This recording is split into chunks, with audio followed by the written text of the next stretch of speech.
झालं.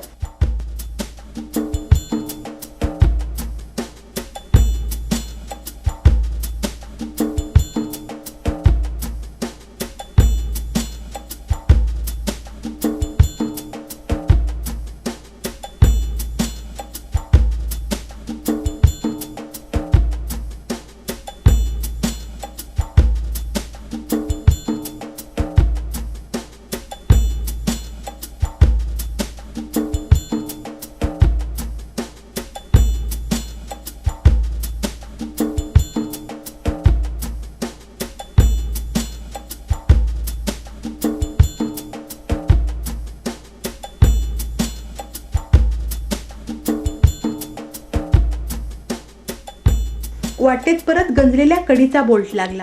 अर्थातच महादेवने तयार केलेल्या लेसची त्या बोल्टला वेचण घाले आणि त्या लेसचा आधार एका हाताला आणि दुसरा हात क्रॅकमध्ये वा कातळ भेगेत लॉक करीत तो सुळका चढू लागला.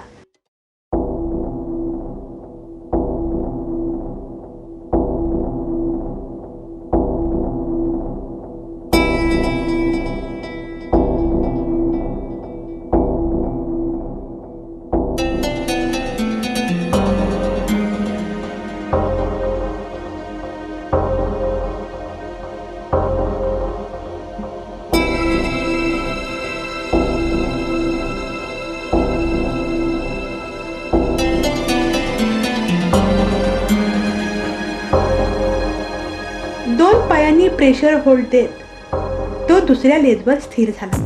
सुळक्याच्या पाठीमागील म्हणजेच कोकणाकडील बाजू सुळके चढाईचा मूळ आहे.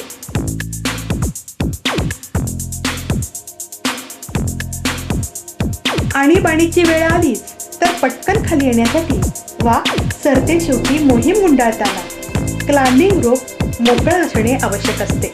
क्लाइम्बिंग रोप फ्री करीत तुळशी महादेव जवळ पोहोचला.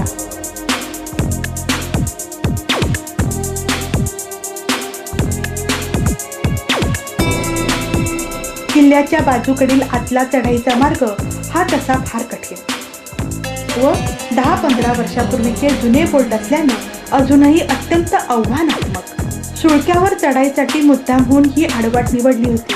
अर्थातच असे आव्हान स्वीकारणे आणि साहसाची अनुभूती घेणे, पाहणाऱ्यांनाही ती देणे, हीच खरी निधड्या छातीच्या गिर्यारोहकांची खरी ओळख नाही का?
आता वरचा टप्पा शिल्लक राहिला होता. तिसऱ्या लेजवर तुळशी पोचला. स्वतः सुरक्षित होऊन त्याने महादेवला बिले देण्यास सुरुवात केली. महादेवने शेवटच्या टप्प्याला हात घातला. विजय आता हाताशीच होता.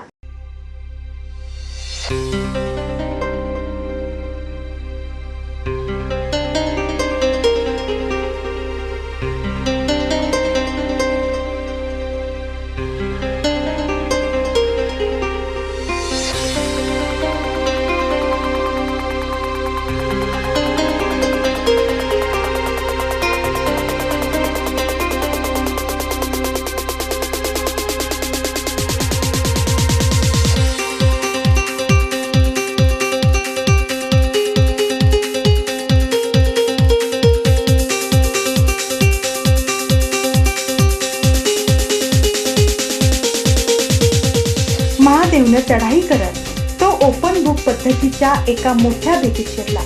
दोन्ही पायानं ब्रिदिंग करून या चिमणीसारख्या रचनेतून खराब झालेल्या बोल्टवरून लेसचा वापर करीत महादेव चिमणीसारख्या भेगेतून वर सरकू लागला.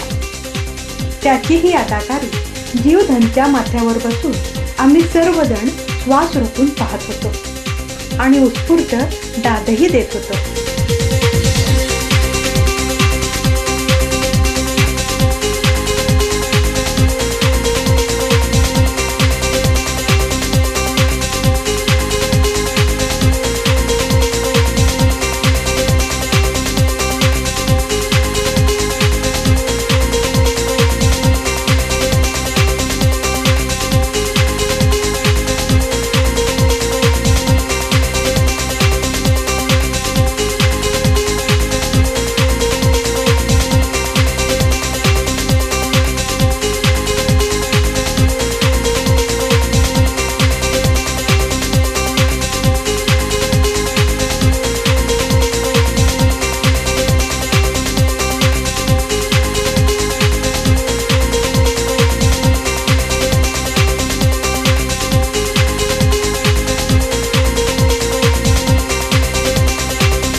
एव्हाना खालून सुरेश आणि प्रवीण हे प्रत्येक लेजवर महादेवच्या मदतीला पोहोचले होते.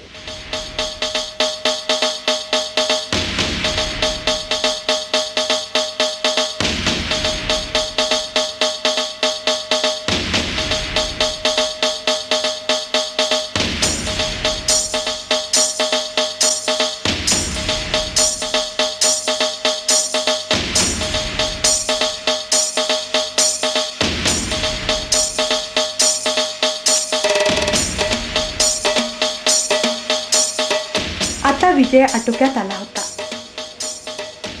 घाई करून चालणार नव्हते. तशा सूचना गडावरून महादेवला मिळत होत्या आणि मग थोड्याच वेळात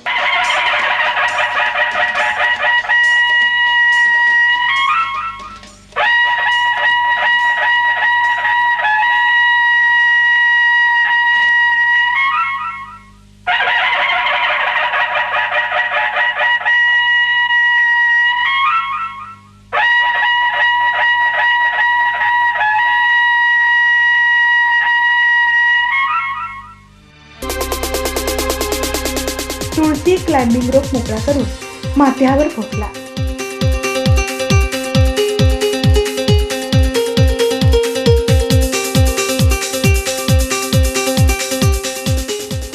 आणि सुरेश व प्रवीण हेही धुमारच्या साह्यानं माथ्यावर पोहोचले.